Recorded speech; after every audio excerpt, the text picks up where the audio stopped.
যেদিনকে নির্বাচন কমিশনের অফিসে বৈঠকটি হয়েছিল নভেম্বর মাসের খুব সম্ভবত 28 বা 29 তারিখ, ইলেকশন কমিশনের বন্ধুরা মিডিয়াকে হঠাৎ করে সিলেক্টিভলি লিক করে একটা খবর খাইয়েছিল যে আমরা প্রত্যেকটা প্রশ্নের উত্তর দিয়েছি। তৃণমূলের যা যা প্রশ্ন ছিল আমরা শুনেছি, পেশেন্ট হিয়ারিং দিয়েছি এবং প্রত্যেকটা প্রশ্নের আমরা সদুত্তর দিয়েছি।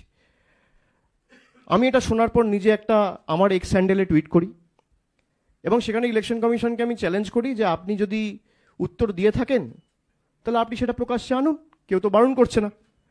আর আমাদের কাছে ডিজিটাল এভিডেন্স রয়েছে, আপনারা যে একটা প্রশ্নের উত্তর দেননি সেটা আমরা প্রমাণ করে দিতে পারি। The ball is in your court.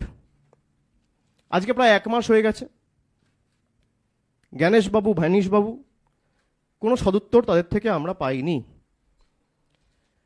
এবং সিলেক্টিভলি বাংলাকে যেভাবে টার্গেট করা হয়েছে গত 4 বছর ধরে, বিশেষ করে